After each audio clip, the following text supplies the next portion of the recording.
자, 오늘 우리가 볼 말씀은 사무엘하 16장 9절부터 14절까지의 말씀 먼저 읽어보겠습니다.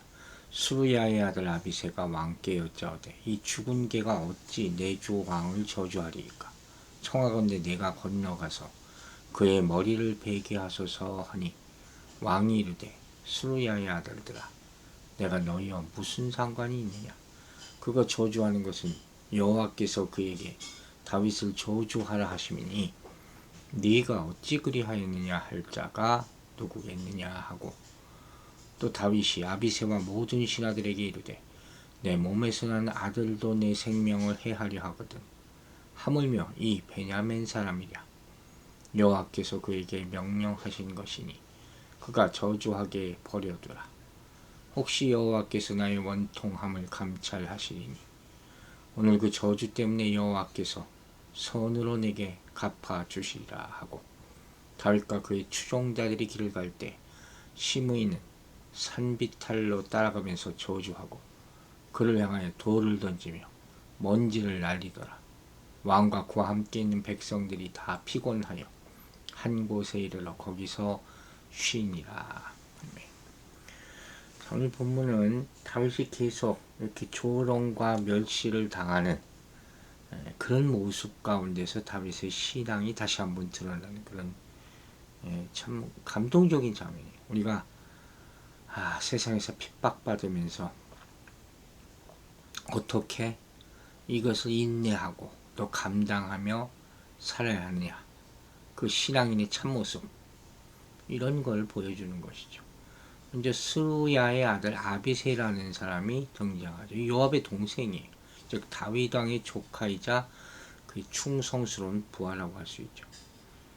이 시므이가 막 저주를 하니까 그걸 듣다 참다 못해서 이 사람이 이제 흥분을 한 거죠. 열이 받은 거죠, 쉽게 말하면. 그래서 그를 죽은 개라고 칭하면서 그가 더 이상 저주하지 못하도록 내가 가서 그의 머리를 베겠으니까 허락해 주십시오. 왕에게 요청하는 거예요. 다윗의 충성된 신하라면 자기 주군이 이런 욕을 당하니까 당연히 이렇게 행동할 수가 있겠죠. 이 죽은 개라는 표현을 여기 또 썼어요. 이 히브리적 은어예요. 개라는 것을 이 성경을 보면 특히 히브리 사람들은 별로 좋아하지 않습니다. 가장 보기 쉽고 하찮은 인간을 뜻하는 은어라고 보면 되고, 또 율법이 백성의 지도자를 저주하는 행동을 죄악으로 규정하고 있었기 때문에 아비새의 이와 같은 요청은 충분히 납득할 만한 것이라고 볼 수가 있죠. 즉 아비새가 볼 때는 다윗을 저주하던 시므이라는 자는 멸시받아 마땅한 속물에 불과했다는 거예요. 그는 다윗의 불행을 악용했고 따라서 살려둬서는 안 될 사람으로 본 거죠. 다윗은 분명히 아직 왕이고 그래서 그에게 퍼붓는 이 같은 모욕을 당하면 안 되었다고 여긴 것이죠. 이처럼 이 아비새라는 신하는 다윗을 존중하고 사랑하고 다윗을 위해서 시므이를 죽이고자 했다는 것입니다. 왕의 명예, 자기가 존경하는 왕의 명예를 더럽혔으니까. 근데 여기서 중요한 것을 우리가 항상 생각해 봐야 되죠. 이게 하나님의 뜻이냐 하는 거예요. 즉 정세로 봐서도 현실적인 문제로 그거 시므이를 죽이면 어떻게 해요? 유다 지파와 베냐민 지파가 원수 관계가 돼요. 이 오묘한 관계를 우리가 전에 봤잖아요. 남유다 북이스라엘이 더 갈등이 심하게 되죠. 보복의 악순환이 일어나는 거예요. 죽고 죽이는 것이 이런 아픔이 있잖아요. 분명히 하나님은 원수 갚는 것은 내게 있다 하셨어요. 그러니까 어떤 사람이든지 간에 복수하는 것은 자신이 하나님이 된다는 거예요. 하나님이 그건 내가 알아서 한다고 했기 때문에. 근데 그 순간에 감정이 고조되었을 때 과연 이런 판단을 할 수가 있을까? 이것이 문제인 것이죠. 어쨌든 이와 같은 정황을 다 살펴보면 이 아비새는 다윗을 위하는 것 같이 보이죠. 충성된 종같죠. 하지만 결국은 다윗을 망하게 하는 사람이 될 수 있다는 것이죠. 그리고 문제는 우리 주변에 이 가족, 친구들이 아비새와 같은 행동을 하는 사람이 있다는 거예요. 분명히 우리가 옆에 있는 것 같아요. 그러나 결국 우리 인생에 도움이 안 돼. 우리를 왜 십자가를 지지 말라고 하는 것이죠. 주의 일을 하지 말라고 하는 것이죠. 적당하게 하라고 하는 것이죠. 주님을 위해서 인생을 이렇게 낭비하지 말라는 것이죠. 하나님과 사명을 감당하기 위해서 일생을 바치지 말고 그냥 편안하게 사는 것이 더 낫다. 또 화가 나면 갚아야 된다. 반드시 복수해라. 그리고 세상을 즐기라. 그들이 우리를 위하는 것까지 보일 때가 있죠. 그러나 뒤에 사탄이 역사하고 있는 거예요. 이렇게 사탄은 안타깝게도 가까운 사람들, 나를 위해 주는 것 같은 사람들을 통해서 찾아올 수 있다는 것이죠. 이런 분별을 해야 돼요. 이 참 가슴 아픈 이야기지만 충분히 이와 같은 일이 현실 가운데 벌어질 수 있다. 신앙이냐, 관계냐, 여러분 어딜 택하겠습니까? 참 쉽지 않은 문제죠. 신앙의 지혜가 필요하다 하는 말씀이죠. 그자 이제 말합니다. 왕이 이르되 스루야의 아들들아, 내가 너희와 무슨 상관이 있느냐? 그가 저주하는 것은 여호와께서 그에게 다윗을 저주하라 하심이니 내가 어찌 그리하였느냐 할 자가 누구겠느냐고. 아주 놀라운 말을 지금 또 다윗이 합니다. 그죠? 수루야의 아들들아 그랬잖아요. 수루야는 아빗의 어미예요. 여기서 아들들이라는 복수를 사용했던 것을 봐서 지금 이 아빗의 곁에는 그의 형 요압도 함께 있는 것이 분명합니다. 요압은 아마도 시므이를 단칼에 목 베어버리자는 아빗의 의견을 지지했을 것으로 충분히 추측할 수 있죠. 그런데 다윗이 이런 아빗의 제의를 일축해버리는 말을 하는 거예요. 내가 너와 무슨 상관이야? 이 말은 나의 생각과 너희들의 생각은 본질적으로 다르다 하는 그런 말이에요. 이게 무슨 소리냐? 계속 그 뒤에서 설명을 하잖아요. 여호와께서 저에게 다윗을 저주하라 하시니 도대체 이런 말을 과연 어떻게 할 수 있느냐? 다윗의 통찰력이 이 신앙의 뿌리가 어느 정도 깊은가를 보여줍니다. 즉 지금 심의 악독한 저주를 그는 자기를 향해서 지금 욕을 하는 것을 신앙 안에서 받아들이는 거예요. 즉 다윗은 압살롬의 지금 반역이라고 하는 것은 정말 가슴 아픈 일이지만 지금 벌어지고 있는 모든 일련의 일, 즉 시므이의 저주까지 포함하여 이 모든 일들은 결코 우연한 것이 아니라 과거에 저질렀던 자신의 용서받지 못할 죄에 대한 하나님의 징계다. 자기 스스로 얘기하고 있는 거예요. 분명히 이제 다윗이 뉘우친 것은 확실한 것을 보입니다. 우리는 회개했다 하고 하나님 앞에서 내가 회개했는데 그게 아니에요. 사람들 앞에 회개해요. 진정. 그리고 내가 죄를 진 대가를 지금 받고 있다 할지라도 그것을 부정해서는 안 된다. 그래서 진정한 회개가 어려운 거죠. 따라서 이 상황에서 다윗은 자기를 괴롭히는 사람이 있는데 그에 대해서 보복하거나 불평하지 않고 자신을 하나님의 징계를 받아 마땅한 죄인으로 여기고 철저히 근신하는 자세를 취하고 있다는 거예요. 누가 나를 보복하든 그건 문제가 아니라는 거죠. 과연 우리가 이렇게 할 수 있을까? 악인이 나를 공격할 때 그 이유를 내가 과거에 저지른 죄 때문이다. 이렇게 과연 생각할 수 있을까?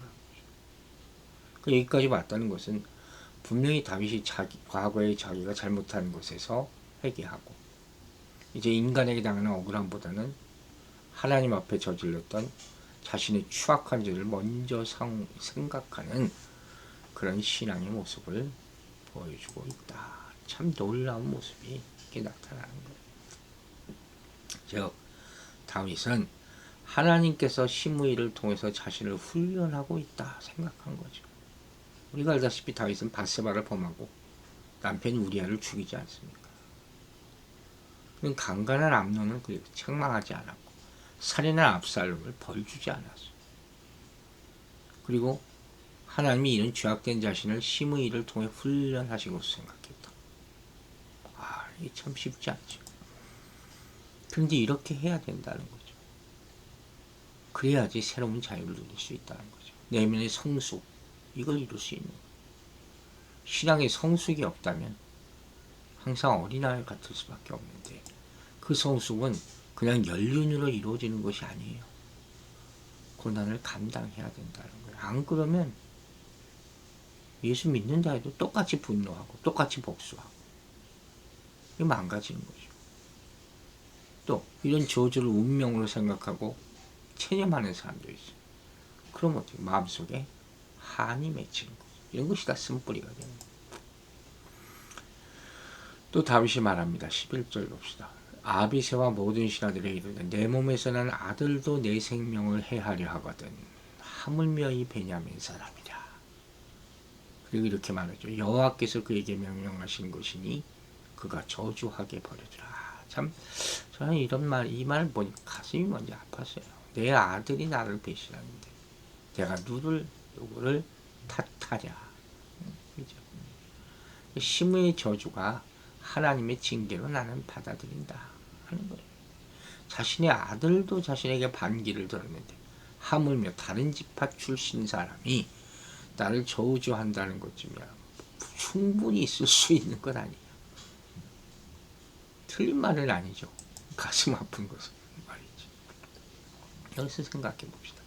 여러분, 누군가 우리의 허물을 지적할 때 그때 여러분은 어떻게 반응합니까? 어떤 사람은 바로 반격하죠. 내가 언제 그랬냐, 너는 얼마나, 이런 식으로. 그런데 어떤 사람은 자신을 살피고 수용하고 반성하는, 지금 다윗과 같은 모습을 보이는 거죠. 이게 바로 듣는 사람의 모습이에요. 듣기를 즐겨하기. 다윗은 바로 이런 문제가 발생했을 때 먼저 자신의 모습을 돌아보는 사람이 이해가 되는 거죠.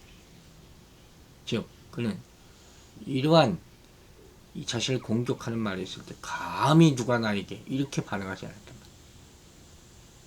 그렇지 않고 나 같은 사람이 어찌 뭐라고 할 수 있겠나, 이런 반응을 보이는 거예요. 또 이런 사람은 네가 뭔데 이렇게 말하지 않고 내가 뭐라고 감히 이렇게 생각한 거죠. 참 안타깝지만 맞는 얘기죠.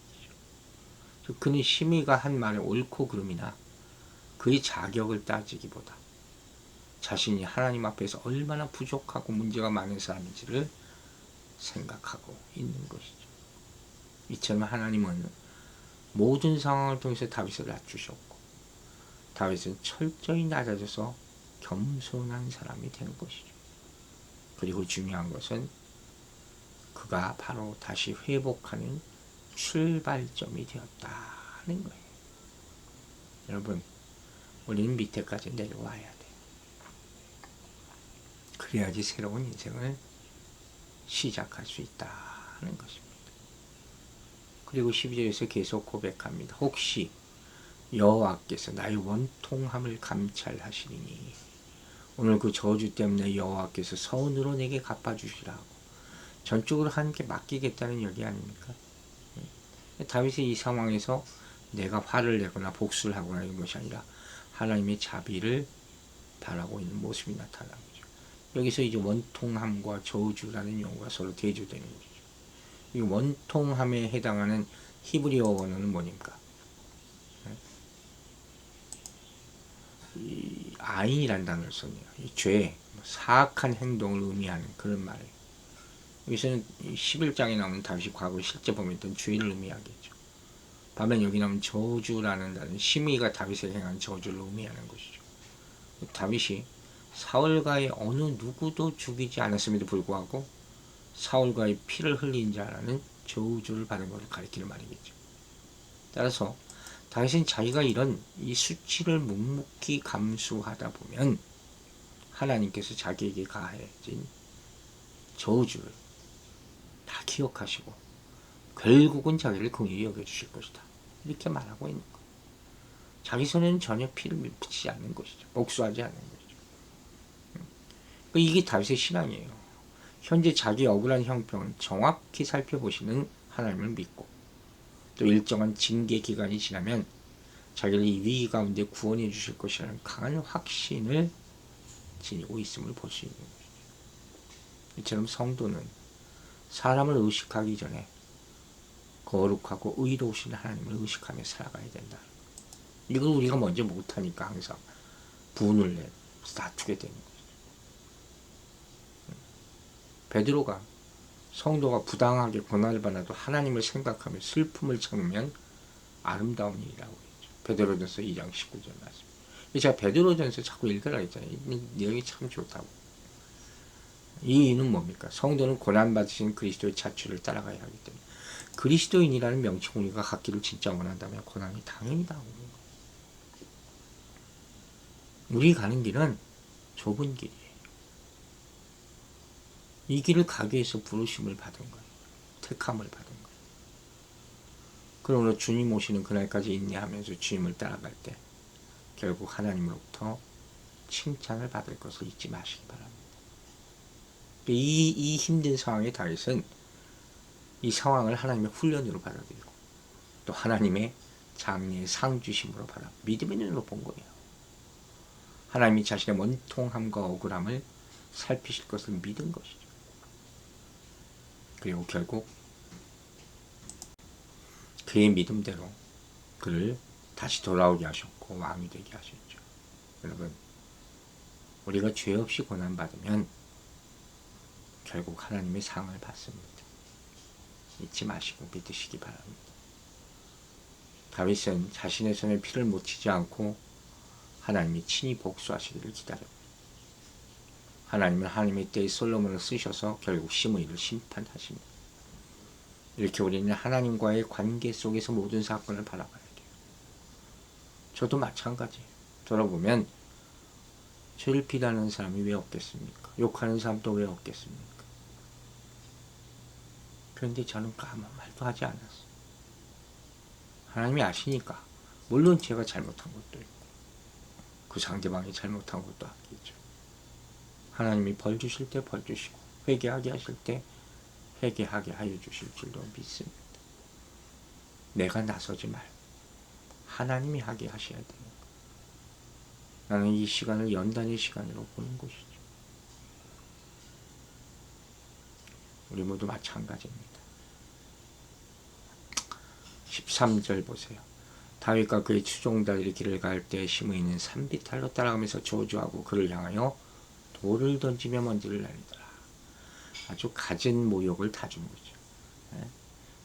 그를 돌을 던지며 먼지를 날린다. 티끌을 날린다는 거예요.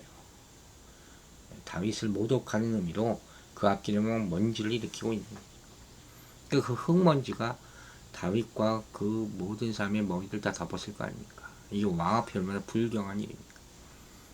그러나 여기서 우리는 또 한 가지 교훈을 보죠. 바로 시므이가 다윗에게 퍼본 저주 역시 흙먼지와 같은 성격을 지닌다.